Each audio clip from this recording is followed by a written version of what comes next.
নমস্কার বন্ধুরা, Basantika cooking and blogging চ্যানেলে আপনাদের সকলকে স্বাগত। বন্ধুরা, আজ আপনাদের সামনে আমি নতুন একটি ভিডিওর মাধ্যমে কিছু বলতে চাই।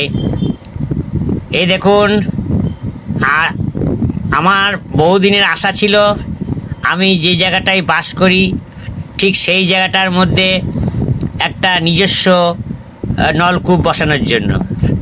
এই নলকূপটা আমার মানে শখের প্রিয় জিনিস, তো সেটা আজ পূর্ণ হলো।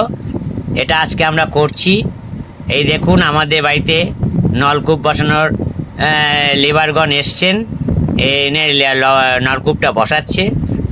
পাইপটা মানে বোরিং করে বসিয়ে দেওয়া হয়ে গেছে। এবার এই মুখটা মানে বোরিং করবে, এই মুখটা রেডি করছে।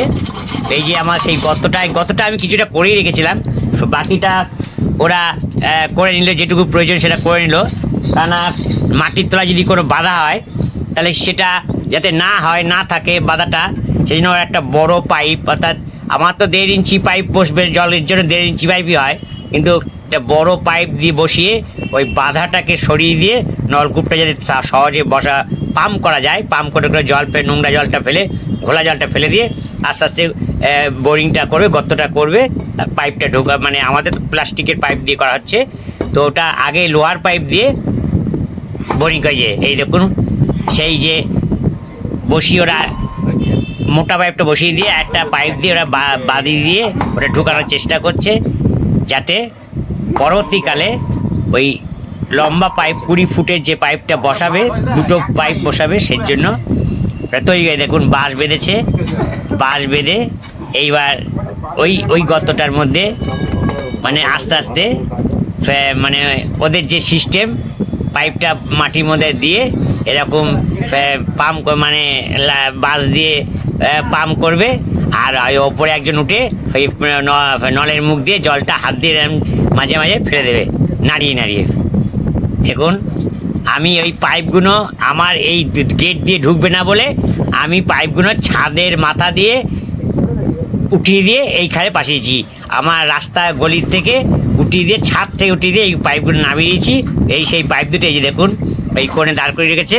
সেই দেখুন দুটো বাঁশ বেঁধেছে, বাঁশ বেঁধে এইবার এই দেখুন এই যে এই চেন দিয়ে বাঁধছে। এবার এই পাইপটাকে ওই দেখুন রেডি করে নিল।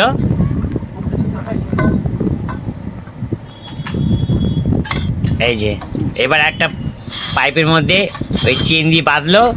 এবার ছোট একটা যে ওই ফিল্টার হয়, সেই ফিল্টার মাপের একটা পাইপ আগে বসাচ্ছে। আস্তে আস্তে ওই দেখুন খুব তাড়াতাড়ি এটা বসে যাচ্ছে। জল, আর যেটা সবসময় জল দিতে হয়, জল দিলে মাটিটা নরম হয়। ওই দেখুন হাত দিয়ে কি সুন্দর ফেলছে। ওই যে ফিল্টার যেটা প্রথমে বসবে সবার নিচে, হ্যাঁ, সেটা আগে করে নিচ্ছে। দেখুন কি সুন্দর জল ফেলছে। হ্যাঁ, এটা আপনারা দেখেছেন সকলেই, তবু আবার নতুন করে দেখাচ্ছি। হ্যাঁ, এই যে ঘোলা জলটা পড়ে যাচ্ছে একদম। এইবার বড় পাইপটা ওই 9 ফুটের যে ফিল্টারটা ওটা হয়ে গেল। এইবার ওই পাইপের মধ্যে জল দিচ্ছে। এইবার বড় পাইপ 20 ফুটের পাইপটা এবার বসাতে, ওই দেখেন আস্তে আড়াই পাইপ, অর্থাৎ 20 ফুটের একটা পাইপ, তো দুটো 20 ফুটের পাইপ বসবে, একটা অর্থাৎ 50 ফুট টোটাল।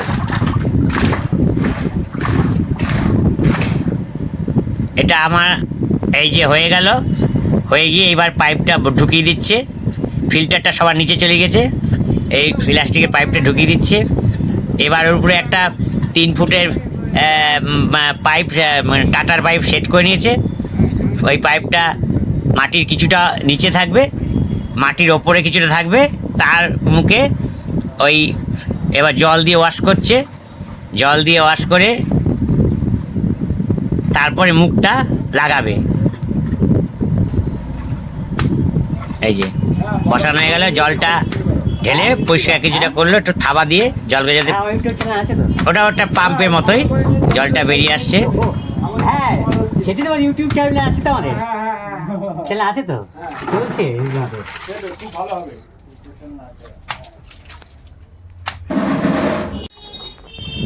এই যে কলে টাটা পাইপের 3 ফুট টাটা পাইপের মধ্যে সে কলের মুখটা একটা নলকূপটা বসিয়ে দিল। এবার বসিয়ে দিয়ে ওটা ঘুরিয়ে দিয়ে এবার বালি দিয়ে সিমেন্ট দিয়ে ওই টাটা পাইপটা যেটা 10 ইঞ্চি মতো মাটির উপরে আছে ওটাকে জ্যাম করে দেবে যাতে নলকূপটা না নড়ে। হ্যাঁ, কারণ আমরা তো সবসময় পাম্প করবো, তাহলে ওটা নড়ে যাবে, তাতে আমাদের জল উঠবে না, মাটির পাইপের পাশটা ফাঁক হয়ে যাবে। এবার জল দিচ্ছে, জল দিয়ে পাম্প করে জলটা তুলে দিচ্ছে। কিন্তু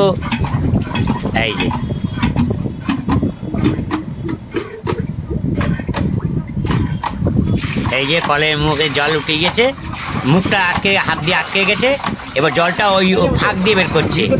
হ্যাঁ, বলেন না, কাল বিল করে দিয়ে আপনার দোকানের নাম দিয়ে এবার যাচ্ছি তো টাকা নিয়ে।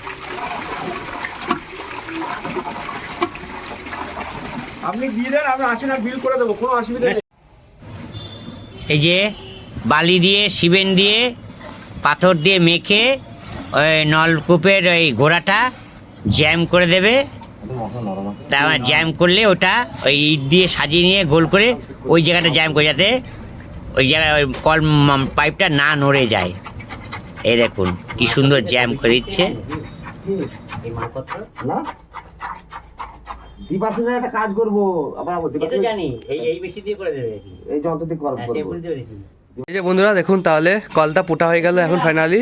এই যে বন্ধুরা কল ভালো ফুটে হয়ে গেলে, এবার এটা প্রায় 48 ঘন্টা রাখা হবে এমভাবে, কারণ ওখানে ঢালাই করা হয়েছে। এখন এটা 48 ঘন্টা এমভাবে রাখা হবে, তারপরে আমরা যেখান থেকে জল বের করে খাওয়াবো এখান থেকে, সেটাও আমরা ভিডিওতে দেখাবো, অবশ্যই দেখাবো। এখন এই আপাতত কলটা পুঁতে ঢালাই করা হয়েছে। এতক্ষণ তো দেখলেন কীভাবে পোতা হলো, কীভাবে প্রক্রিয়া, সব কিছু দেখতে পেলেন আপনারা। দেখুন ভালোই পোতা হয়ে গেছে। বন্ধুরা এই কল বসিয়ে দিয়েছে, এই যে এখন খেলাম, সকাল থেকে কিছু খাইনি, খুব খিদে পেয়েছে, খুব খিদে, সকাল থেকে কিচ্ছু খাইনি, খুব খিদে পেয়েছে, মাথা ঘুরছে। প্রতিবার দিক থেকে কিছু লাইন করে কাজ করলাম, এটা করে দিয়ে গেল, তারপরে নগানো যাবে না, জ্যাম করে দিয়েছে। তো এখন অবস্থা রয়েছে, সব মাটি ফাটি রয়েছে, এখন কিছু করবো না, এরকমই থাকবে। 2 দিন পর এই সব যখন জ্যাম হয়ে যাবে তারপর সব পরিষ্কার করবো। কি দিয়ে খাচ্ছ? মাছের ঝোল আর আলু ভাতে। এই তোকে খাবার দিয়েছি, ওই যে খেয়েছে, খেয়ে ওই দে খেয়েটে আবার একটু ফেলে রেখেছে। এই তোর খাবার এখনো রয়েছে, খেয়েছে, খেয়ে আবার ওখানে রয়েছে। না যাচ্ছে